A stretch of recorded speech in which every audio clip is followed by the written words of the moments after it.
कि अगर रुद्राक्ष झूठ है तो शिव सबसे बड़ा झूठ है। और पीरियड्स वगैरह में तो क्या कुछ असर पड़ेगा उनका, जैसे बच्चे पर या पीरियड्स वगैरह में जैसे रुद्राक्ष धारण किए हुए हैं? तो महादेव को ये पता नहीं था क्या कि एक स्त्री को मासिक धर्म भी आता है, कि एक जीवित व्यक्ति का रुद्राक्ष धारण किया हुआ रुद्राक्ष दूसरा व्यक्ति ना।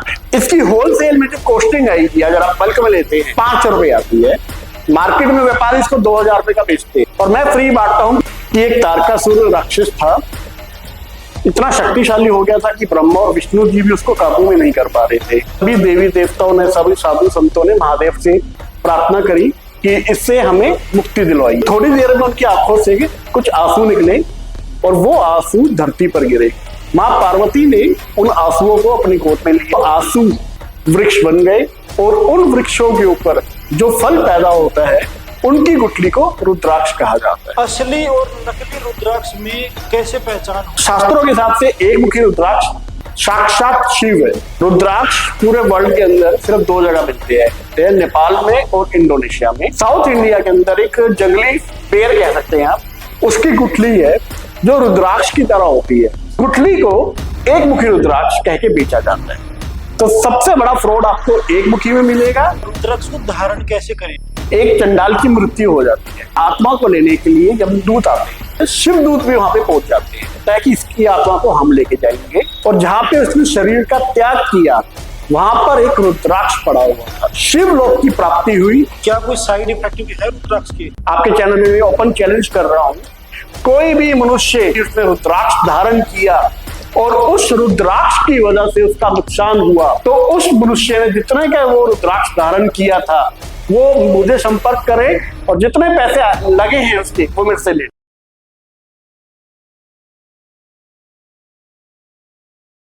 साथियों, वैसे तो आपको पता है कि रुद्राक्ष के बारे में अक्सर कोई जानता है, लेकिन फिर भी मार्केट में बहुत सारी भ्रांतियां हैं रुद्राक्ष को लेके। तो आज हमारे साथ एक बहुत ही खास स्पेशल गेस्ट शिवगन पुनीत वर्मा जी हैं, जिनका अनुभव लगभग 20 साल से ज्यादा का अनुभव है रुद्राक्ष को लेकर। जी हाँ, 20 साल से ज्यादा का इनका अनुभव है और काफी ज्यादा इनको डेप्थ में नॉलेज है रुद्राक्ष को लेके। तो आज हम अपने स्पेशल गेस्ट से रुद्राक्ष के बारे में जानेंगे कि क्या कुछ रुद्राक्ष का है जो भी है। तो सर, सबसे पहले तो मोस्ट वेलकम। तो सर, जैसे कि हम सब जानते हैं कि रुद्राक्ष को लेके मतलब मार्केट में बहुत सारी भ्रांतियां हैं, अलग अलग तरीके के विचार है लोगों के। तो मैं सबसे पहले तो मेरा क्वेश्चन यही रहेगा कि मैं ये जानना चाहूंगा कि रुद्राक्ष का असली में क्या महत्व और क्या फायदे और रुद्राक्ष क्यों धारण करना चाहिए? तो सबसे पहले तो मैं सभी दर्शकों का धन्यवाद करना चाहूंगा कि वो यहाँ तक पहुंचे हैं हमें देखने के लिए।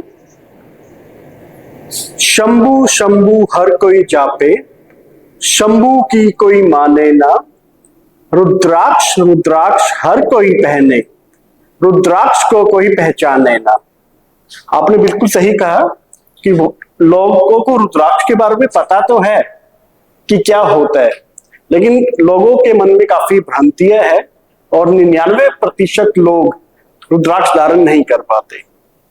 तो सबसे पहले शुरुआत करते हैं रुद्राक्ष है क्या, ताकि हमारे जो दर्शक नहीं जानते रुद्राक्ष के बारे में उनको भी पता लग सके। धार्मिक रूप से अगर हम देखें तो रुद्राक्ष 2 शब्दों का यौगिक शब्द है, रुद्र जमा अक्ष। रुद्र भगवान शिव का एक वैदिक नाम है, अक्ष का मतलब होता है आंसू, यानी शिव के आंसू। शास्त्रों में कथा आती है कि एक तारकासुर राक्षस था, इतना शक्तिशाली हो गया था कि ब्रह्मा और विष्णु जी भी उसको काबू में नहीं कर पा रहे थे। तो सभी देवी देवताओं ने, सभी साधु संतों ने महादेव से प्रार्थना करी कि इससे हमें मुक्ति दिलवाइए। तो महादेव ने कुछ सोचकर कहा, ठीक है, मैं इसका वध करूंगा।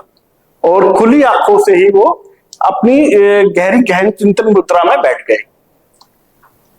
तो थोड़ी देर में उनकी आंखों से कुछ आंसू निकले और वो आंसू धरती पर गिरे। धरती प्रकृति का स्वरूप है, प्रकृति यानी मां पार्वती। मां पार्वती ने उन आंसुओं को अपनी गोद में लिया, वो आंसू वृक्ष बन गए और उन वृक्षों के ऊपर जो फल पैदा होता है उनकी गुठली को रुद्राक्ष कहा जाता है। जी, बहुत अच्छा सवाल आपका, नहीं बहुत अच्छा जवाब आपने दिया। तो सर मैं ये और जानना चाहूंगा कि जैसे रुद्राक्ष के बारे में आपने बताया, मगर सबसे एक अहम सवाल, असली और नकली रुद्राक्ष में कैसे पहचान हो, क्योंकि मार्केट में नकली रुद्राक्ष भर भर के मिल जाएंगे। बिल्कुल सही बात मोदी जी, ये हमारा दुर्भाग्य है कि कुछ धन लोभी कहूंगा,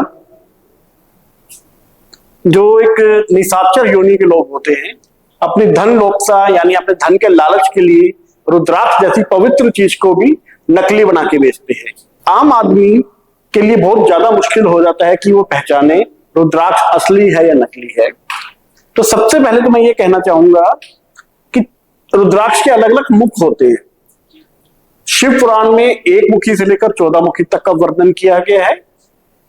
देवी पुराण में एक मुखी से लेकर 17 मुखी तक का वर्णन किया गया है। अब आपने बोला कि असली और नकली के लिए, यहां पे प्रश्न आता है, असली रुद्राक्ष तो ठीक है, नकली रुद्राक्ष क्यों बनाया जाएगा? जी, आपको पता होगा जो कॉपी या डुप्लीकेसी बनती है वो हमेशा महंगी चीजों की बनती है। जी जी। अब कुछ रुद्राक्ष बहुत सस्ते होते हैं, कुछ रुद्राक्ष बहुत महंगे होते हैं। आमतौर पर 4 मुखी, 5 मुखी, 6 मुखी और 3 मुखी भी कहूंगा मैं, 3 मुखी, 4 मुखी, 5 मुखी, 6 मुखी रुद्राक्ष बहुत सस्ते होते हैं। ये लगभग 200 रुपए तक में मिल जाते हैं मैक्सिमम। 7 मुखी रुद्राक्ष थोड़ा सा महंगा होता है, 500 से लेकर 5000 रुपए के बीच में मिलता है साइज और क्वालिटी के हिसाब से। उसमें चांस होते हैं कि डुप्लीकेट आ सकता है। 7 मुखी से ऊपर 8 मुखी, 9 मुखी, 10, 11, 12 इनकी जो वैल्यू होती है वो लगभग 2000 रुपए से लेकर 5000 रुपए के बीच में आती है, इनकी डुप्लीकेसी आती है। 13 मुखी जो है 5000 रुपए से लेकर 10,000 रुपए के बीच में मिलता है, उसकी भी डुप्लीकेसी मिलती है।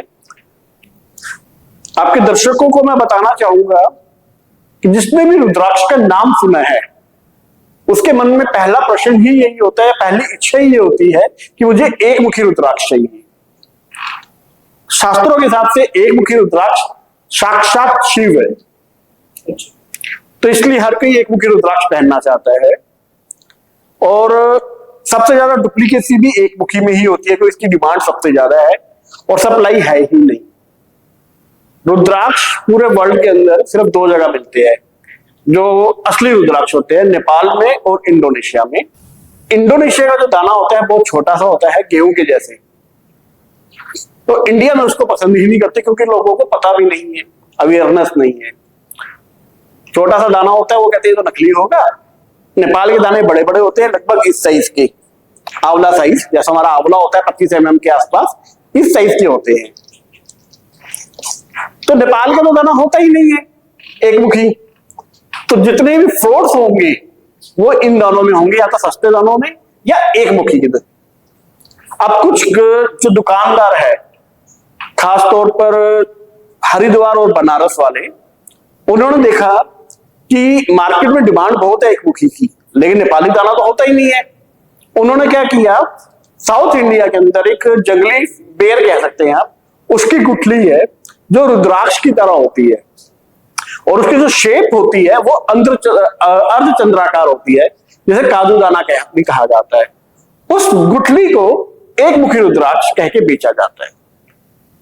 मार्केट में 1500 से लेकर 5000 रुपए के बीच में बिकता है, जबकि उसकी जो वैल्यू है 5 रुपए की भी नहीं है। एक मुखी रुद्राक्ष पिछली कई शताब्दियों से नेपाल में पैदा नहीं हुआ है। मैं खुद पर्सनली कई ऐसे लोगों को जानता हूं जिनकी 7-7, 8-8 पीढ़ियां रुद्राक्ष के व्यापार में हैं। वो ऑन द रिकॉर्ड तो नहीं बोलते कि उनका व्यवसाय है, ऑफ द रिकॉर्ड वो भी बोलते हैं कि असली एक मुखी रुद्राक्ष उनकी किसी भी पीढ़ी में से नहीं देखा। 7-8 पीढ़ी का मतलब हो जाता है ज्यादा तो 300-400 साल। तो 300-400 साल से जिनका खानदानी बिजनेस है, उन्होंने असली रुद्राक्ष एक मुखी नहीं देखा। तो सबसे बड़ा फ्रॉड आपको एक मुखी में मिलेगा, और जो महंगे दाने हैं 8 मुखी से लेकर 14 मुखी तक या उससे भी ऊपर के, उसमें भी बहुत सारे फ्रॉड होते हैं। तो सर सबसे अहम सवाल ये है कि एक जो 200 रुपए का रुद्राक्ष है और एक 50 लाख का, मतलब उनके पहनने से फायदा क्या? 200 रुपए वाला बिल्कुल करेगा ही नहीं फायदा, या 50 लाख वाला ज्यादा फायदा करेगा? तो फायदे के बारे में भी और इनसे विस्तार में आप हमें बताइए। देखिए, अगर आप रुद्राक्ष के फायदे की बात करते हैं, अगर हम बात करें, लोगों के मन में ये बहुत सारा क्वेश्चन आता है कि मेरा फायदा क्या होगा रुद्राक्ष पहनने से, या काफी सारे लोग कहते हैं कि मुझे तो कोई फायदा ही नहीं हुआ, ये तो सब झूठ है, नकली है, ये रुद्राक्ष वगैरह कोई फायदा नहीं होता।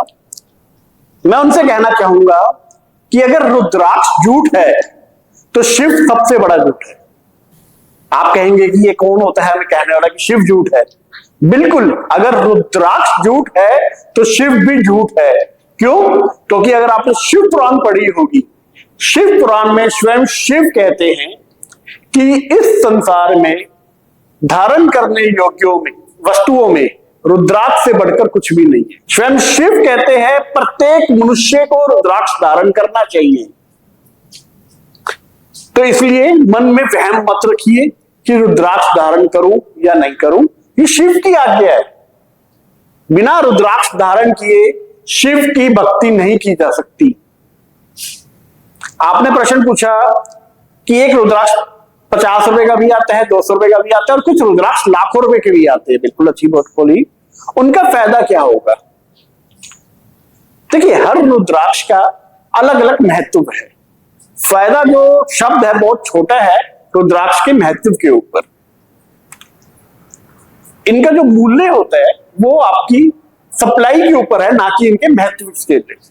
एग्जांपल लेता हूं, एक 5 मुखी रुद्राक्ष जैसे ये है, इसकी होलसेल में जो कॉस्टिंग आएगी, अगर आप बल्क में लेते हैं 5 रुपए आती है, मार्केट में व्यापारी इसको 2000 रुपए का बेचते हैं, ठीक है, इसकी कॉस्टिंग 5 रुपए है और मैं फ्री बांटता हूं क्योंकि मुझे भगवान शिव ने एक मिशन दिया है कि तू रुद्राक्ष की जितनी भी नॉलेज शेयर कर सकता है लोगों को कर।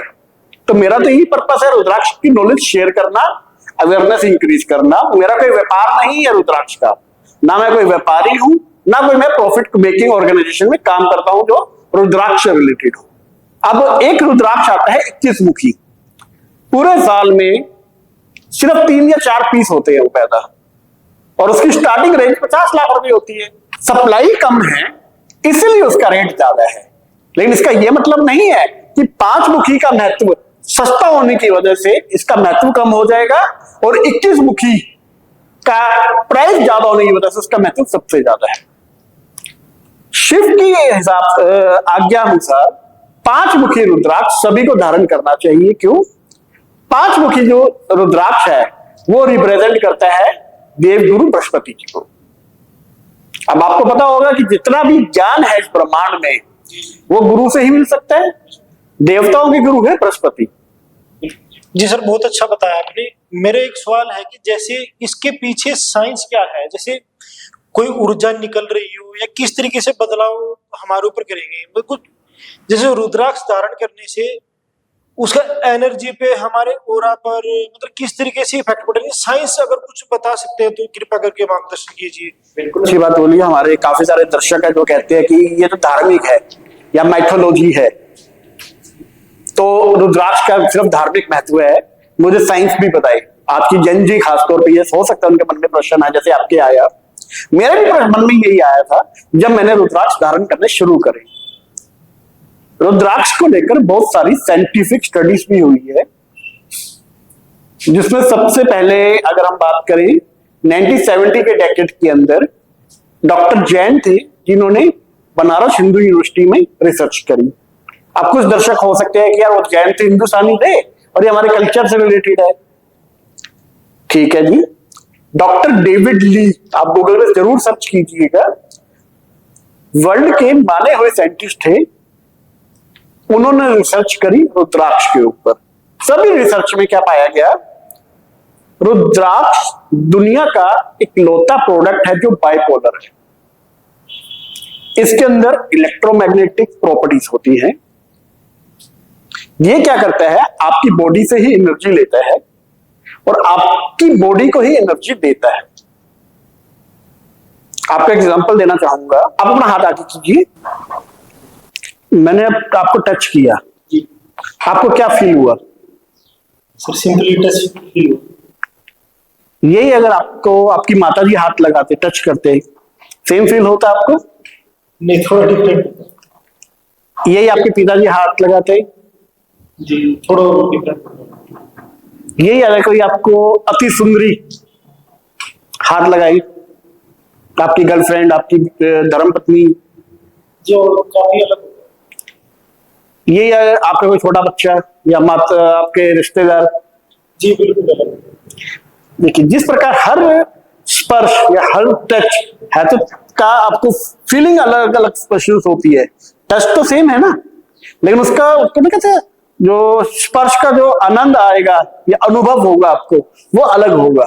उसी प्रकार हर रुद्राक्ष का जो महत्व है वो आपके शरीर पर अलग अलग पड़ेगा। आज के टाइम में जो सबसे बड़ी दिक्कत है डिप्रेशन की या एंजाइटी की, उसके लिए अब मेडिकल साइंस जो है आपको ट्रैंक्विलिन्स की बड़ी बड़ी डोज देती है। एक इंसान जब रुद्राक्ष अपने बॉडी पे धारण करता है शास्त्रों के हिसाब से, तो जो इफेक्ट एंजाइटी के लिए आपको ट्रैंक्विलिन की डोज दी जाती है आपकी बॉडी पे वही करती है, वही इफेक्ट रुद्राक्ष धारण करने से होता है। सर एक डाउट ये भी रहता है कि रुद्राक्ष को धारण कैसे करें, और धारण करने का तरीका क्या है? क्या कोई पूजा जप वगैरह करके धारण करें या किस तरीके से, और किन किन लोगों को धारण नहीं करना चाहिए या करना सभी को करना चाहिए? जैसे प्रेग्नेंट वुमेन है, कोई एल्डरली है, बुजुर्ग व्यक्ति है, तो क्या कोई बच्चा है, तो क्या सभी के लिए अनुकूल है धारण करना? और करना अनुकूल है तो धारण करने की कोई विधि है तो कृपया करके बताइए। श्लोक आता है संस्कृत में, उसका हिंदी में अगर मैं शब्दार्थ निकालूं, स्वयं शिव कह रहे हैं प्रत्येक मनुष्य, ध्यान देने की बात है यहां पर, उन्होंने प्रत्येक मनुष्य बोला है, ना कि पुरुष या स्त्री। प्रत्येक मनुष्य किसी भी अवस्था, चाहे वो बाल्य अवस्था हो, चाहे वो युवा अवस्था हो, चाहे वो प्रौढ़ अवस्था हो, किसी भी वर्ण, वर्ण मीन्स चाहे वो ब्राह्मण हो, चाहे वो क्षत्रिय हो, चाहे वो वैश्य हो, चाहे वो शूद्र हो, कोई भी कार्य करते हुए रुद्राक्ष धारण करें। मैं आपको कथा सुनाऊंगा शास्त्रों से ही।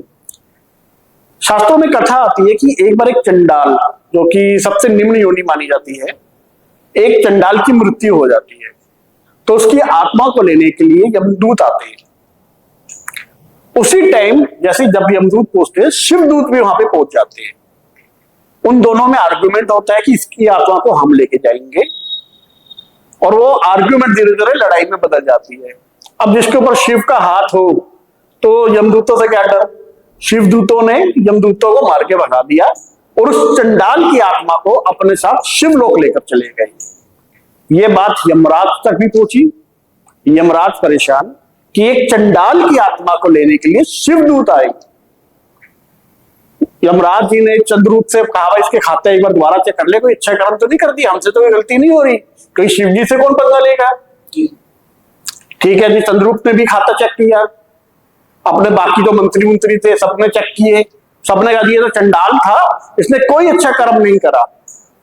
तो यमराज अपनी पूरी मंत्री परिषद को लेकर शिव जी के पास पहुंचे और महादेव से प्रार्थना करी, महादेव आपके शिवदूत एक आत्मा जो कि चंडाल की थी को शिवलोक लेके आए हैं। महादेव बोले बिल्कुल सही कहा। तो यमराज जी बोले कि भाई उसने तो अच्छा काम ही नहीं किया था, वो तो चंडाल था, शिवलोक कैसे आ गया।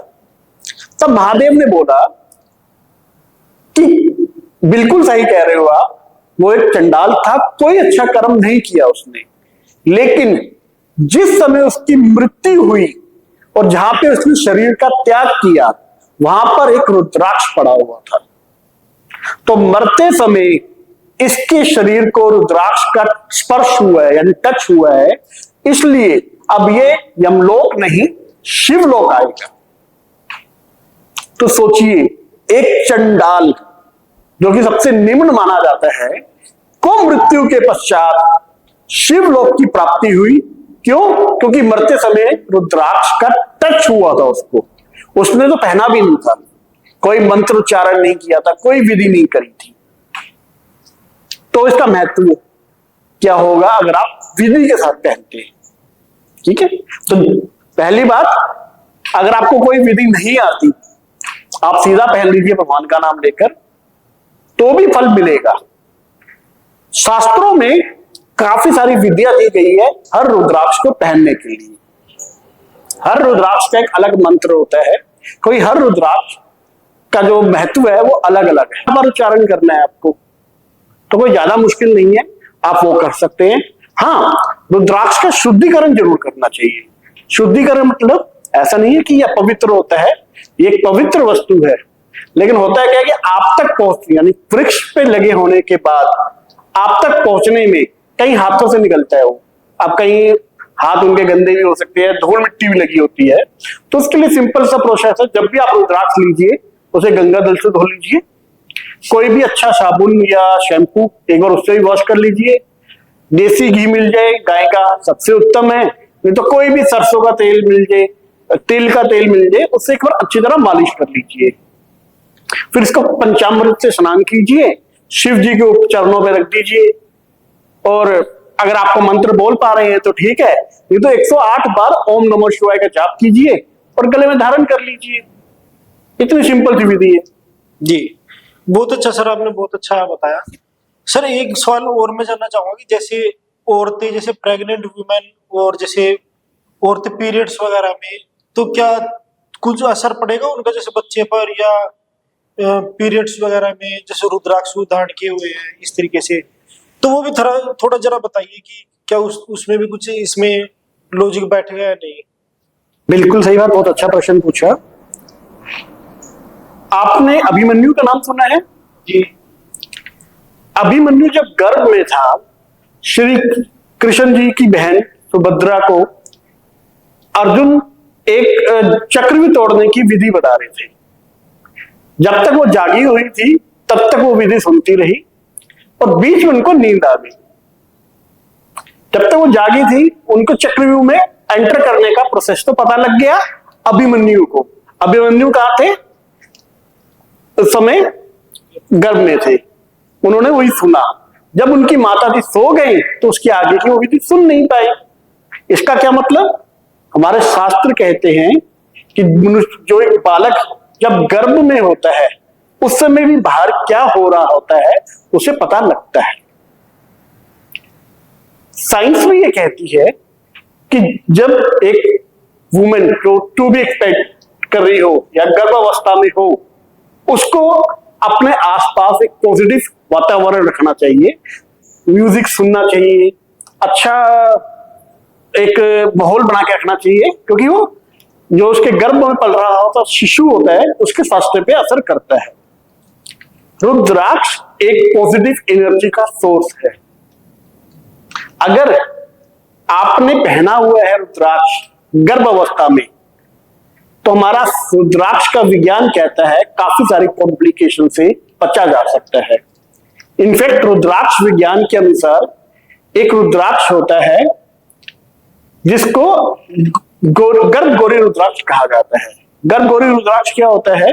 एक रुद्राक्ष होता है जिसको माता पार्वती का स्वरूप माना जाता है। उसी रुद्राक्ष के साथ एक छोटा सा रुद्राक्ष और जुड़ा होता है जिसको गर्भगौरी या गणेश गौरी रुद्राक्ष कहा जाता है। तो जिस प्रकार माता पार्वती ने गणेश जी की उत्पत्ति करी और उनकी हर प्रकार से रक्षा करी, उस रुद्राक्ष को अगर एक गर्भवती स्त्री धारण करती है तो महादेव और माता पार्वती दोनों मिलकर आपके आने वाले शिशु की रक्षा करते हैं। तो जरूर धारण करना चाहिए। दूसरा प्रश्न आपने पूछा मासिक धर्म के ऊपर। मुझे ये समझ में नहीं आता है कि हिंदू धर्म में या हमारे भारत में इस चीज को इतना टैबू क्यों बनाया गया है।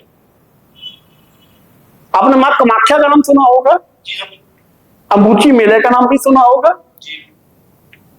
अंबुची मेला यह माना जाता है कि उस अवस्था में मां कामाख्या को मासिक धर्म आता है। जिस सनातन में देवी के मासिक धर्म को उत्सव की तरह मनाने की प्रथा है, आपको क्या लगता है कि उसी सनातन के अंदर एक स्त्री को मासिक धर्म के रूप में जब आया होगा अछूत माना जाएगा? यह प्रथा जो मुझे समझ में आती है मलेच्छ या गैर सनातनियों की आक्रमणों से बचने के लिए की गई होगी। दक्षिण भारत में कुछ जगहों पे जब एक बालिका को मासिक धर्म स्टार्ट होता है तो उसको उत्सव के रूप में मनाया जाता है आज भी, क्योंकि वहां पे इतना मलेच्छों का आक्रमण नहीं हुआ। लेकिन उत्तर भारत में, खासतौर पर उत्तर भारत में जहां पे सबसे ज्यादा मलेच्छों का आक्रमण हुआ, इस चीज को छुपाया जाता है। जो मुझे समझ में आता है कि बचाने के लिए अपनी पुत्रियों को मलेच्छों से।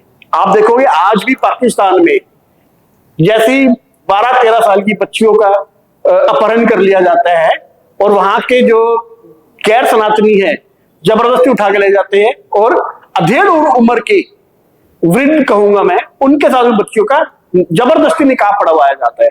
बहुत सारी अखबार में आती है, न्यूज पेपर्स में भी पढ़ते होंगे आप, इंटरनेट पे भी पढ़ते हैं। वही चीज मुझे लगता है उत्तर भारत में उस समय होती होगी और उसी चीज से बचने के लिए ये प्रथा आई। जबकि हमारा सनातन में ऐसा कुछ नहीं है कि एक स्त्री जो मासिक धर्म से गुजर रही होगी उसको अछूत मान लिया जाए या उसको अपवित्र मान लिया जाए। और दूसरा, महादेव स्वयं कह रहे हैं ना कि प्रत्येक कर्म करते हुए रुद्राक्ष धारण करो। तो महादेव को ये पता नहीं था क्या कि एक स्त्री को मासिक धर्म भी आता है? जी, महादेव को तो पता ही है ना, उन्होंने तो सब कुछ बनाया है। तो महादेव खुद कह रहे हैं प्रत्येक कर्म करते हुए रुद्राक्ष धारण करो। तो आप, मैं, ये कोई भी एक्सपायर्ड पर्सन कौन होता है एक स्त्री को रुद्राक्ष धारण करने से मना करने के लिए? जरूर धारण कीजिए, कोई दिक्कत नहीं है। जी सर, एक सवाल और रहता है हमारा कि जैसे रुद्राक्ष की क्या कोई एक्सपायरी डेट भी है कि जैसे एक्सपायर हो गया हो कि अब इतने साल तक हमने पहन लिया, तो क्या उस तरीके का कुछ है कि एक्सपायरी डेट हो गई? सूरज हजारों लाखों सालों से रोशनी दे रहे हैं, रुद्राक्ष भी हजारों सालों से पहने जा रहे हैं। जिस प्रकार एक सूर्य हजारों लाखों सालों से रोशनी दे रहा है और आने वाले हजारों लाखों सालों तक रोशनी देता रहेगा, उसी प्रकार एक रुद्राक्ष जब तक समाप्त नहीं होता वो आपको पॉजिटिविटी देता रहेगा। रुद्राक्ष की कोई एक्सपायरी नहीं होती है, ये पीढ़ी दर पीढ़ी चलते रहेंगे। जब तक ये रुद्राक्ष मैंने पहने हुए हैं ये मेरे साथ रहेंगे, मेरे बाद मेरा पुत्र इनको पहन सकता है। उस प्रकार आने वाली अनगिनत पीढ़ियां इस रुद्राक्ष को धारण कर सकती है। सिर्फ ये देखा जाता है कि एक जीवित व्यक्ति का रुद्राक्ष, धारण किया हुआ रुद्राक्ष दूसरा व्यक्ति ना पहने, क्योंकि आपकी ही बॉडी से एनर्जी लेता है और आपकी बॉडी के हिसाब से ही ट्यून होता है। तो मैंने रुद्राक्ष पहना हुआ है, जब तक मैं जीवित हूं मुझे ही रुद्राक्ष पहनना है। मेरी मृत्यु के बाद ये रुद्राक्ष मेरा बेटा पहन सकता है। इसकी एक्सपायरी नहीं होती है, एक्सपायरी सिर्फ और सिर्फ इंसान की होती है, रुद्राक्ष की अभी भी एक्सपायरी नहीं होती। जी सर, मैं एक सवाल और पूछना चाहूंगा कि जैसे मतलब क्या कोई साइड इफेक्ट भी है रुद्राक्ष के, कि दुष्प्रभाव को साइड इफेक्ट? धार्मिक या ज्योतिष रूप में लोग रत्न पहनते हैं, पुखराज, पन्ना, हीरे, मोती, इन सब का साइड इफेक्ट होता है, रुद्राक्ष का कभी भी नहीं होता। कोई भी मनुष्य, आपके चैनल में मैं ओपन चैलेंज कर रहा हूं, कोई भी मनुष्य अगर ये प्रूव कर दे कि उसने रुद्राक्ष धारण किया और उस रुद्राक्ष की वजह से उसका नुकसान हुआ, तो उस मनुष्य ने जितने का वो रुद्राक्ष धारण किया था वो मुझे संपर्क करे और जितने पैसे लगे हैं उसके वो मेरे से ले। तो साथियों, जैसे आपने देखा सर ने कितनी अच्छी अच्छी जानकारी दी हमें रुद्राक्ष के बारे में। इनके पास रुद्राक्ष के बारे में पूरा शास्त्र है, बहुत खजाना है बिल्कुल ज्ञान का रुद्राक्ष के बारे में। आज तो हमने बिल्कुल मोटी मोटी बात की है क्योंकि समय की आपको पता ही है कि काफी शॉर्टेज है, लेकिन अगर आपको फिर भी डिटेल में और ज्यादा जानना है रुद्राक्ष के बारे में तो हम दोबारा फिर सर से मिल लेंगे रुद्राक्ष को लेकर। जोड़कर ये निवेदन करना चाहूंगा कि रुद्राक्ष धारण कीजिए, मन में कोई भी शंका, कोई भी संकोच मत रखिए। आप रुद्राक्ष धारण कीजिए, निसंकोच कीजिए, मस्त रहिए, स्वस्थ रहिए, प्रभु के चरणों में रहिए। हर हर महादेव। उम्मीद करता हूं कि आपको ये चीज सारी चीज समझ में आई होगी। अगर आपको फिर भी कोई डाउट रहता है तो आप बेझिझक हमसे पूछ सकते हैं। आप अपनी निरंतर हमें सपोर्ट बनाए रखिए, चैनल को लाइक से और सब्सक्राइब जरूर करें। आज के लिए इतना ही, धन्यवाद।